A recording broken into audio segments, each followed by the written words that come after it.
Well, as you can imagine, the double murder of two Israelis has Jews and non-Jews shook up. But many in the Jewish community, well, they're not surprised, as Jew hate has been normalized around the world.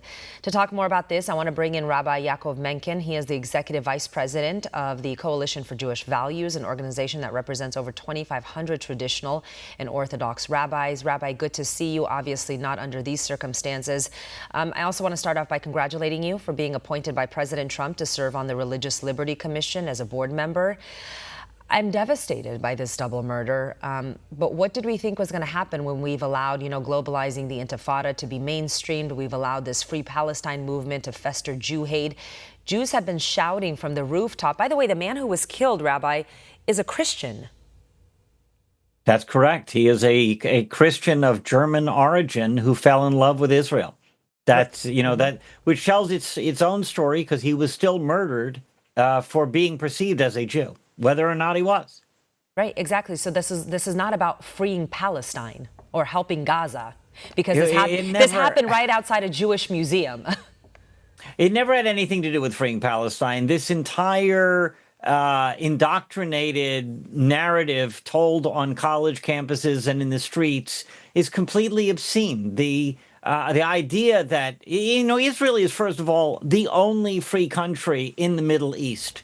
When they're calling for Palestine to be free, they mean free of Jews. It is a call for ethnic cleansing and a call for genocide. That is why he said, and by the way, he also chanted, there's only one solution, Intifada revolution, which of course echoes the Nazi final solution. It's 100% that what they were out for is Jew hatred, nothing to do with civil rights, nothing to do with humanity. Palestine is just a European colonialist moniker for the Holy Land of the Jews that for 2,000 years was a reference to Jews. Palestine was the place that the Arab League boycotted in 1945.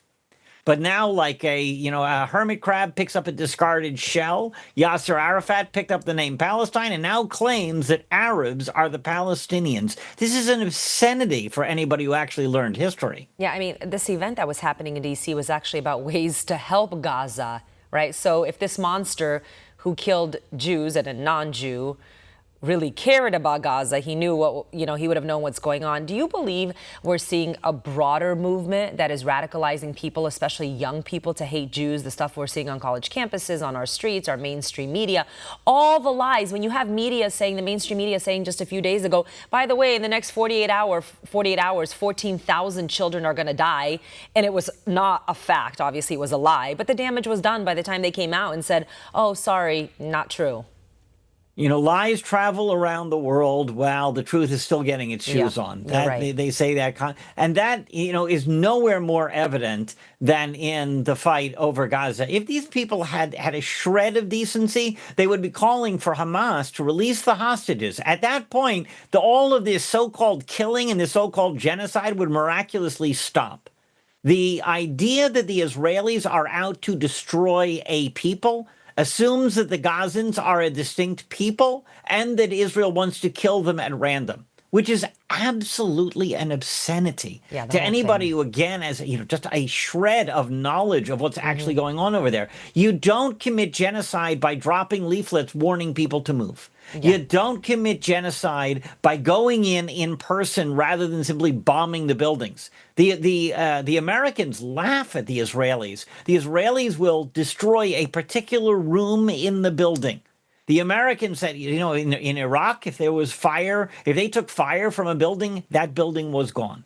Well, and the Israelis don't operate that way. And what's happened, with mainstream media, how they, misrepresent conservatives. It's the same thing that's happening with, the Jews. There's video online showing that there is no genocide in Gaza. There's also no, people are not starving.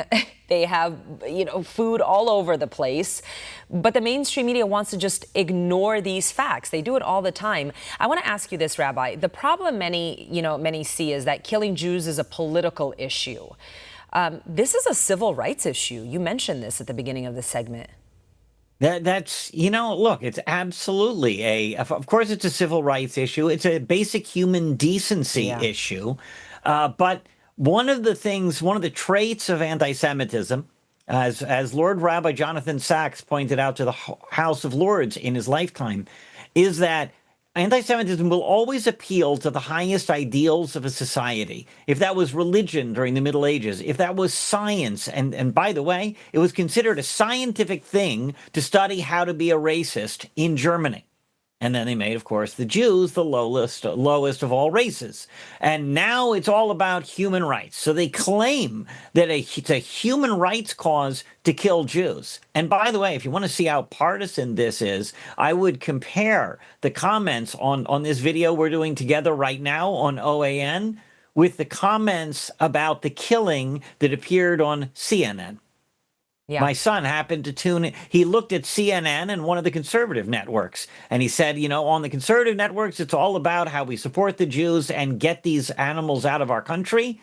And on CNN, it's about how the Jews deserved it. That's exactly what anti-Semitism has always looked like. Yeah. Gathering around a student and yelling shame at a student at Harvard is exactly the same thing that the Nazis did in the 1930s to Jews. Yeah, and now we're seeing it on our streets as well. We're seeing it at our university. I mean, imagine being a student there. I mean, we see this on TV, but being that student there that goes to a Harvard, that goes to Columbia, and seeing this Jew hatred in your face and being a Jew, it's horrible. As an adult myself, when I see it on the streets of like New York or whatever, it's hard to handle. And then these students are forced to deal with it day in and day out. But yes, Jews and non-Jews, have been talking about this, Free Palestine movement, Intifada revolution, and now we see this. Again, what did we think was going to happen? Rabbi, as always, good to see you. Any last thoughts before we go? Thanks so much. I mean, as a Princeton alumnus, personally, I see exactly what you're talking about. Unfortunately, with the whole DEI, these formerly prestigious academic institutions are now indoctrination centers masquerading as the institutions of higher learning they used to be. And that's the tragedy for all Americans, not just Jews. Yeah, a broader movement in our nation that is radicalizing the youth, and it starts, surprise, surprise, K through 12. Rabbi Yaakov Menken, good to see you. Thank you so much for being here. Thank you for having me. We do want to take you live now to the White House. For all our viewers asking where One America News is heading in the future, we would like to introduce you to OAN Live. OAN Live is the best way to stay up to date on all of the hard-hitting, straight-shooting, national and international headlines. And the best part is, OAN Live is only $4.99 per month. All the credible, honest, unbiased reporting One America News offers at a fraction of the cost of cable. Just go to OANN.com to easily sign up for OAN Live and stay informed.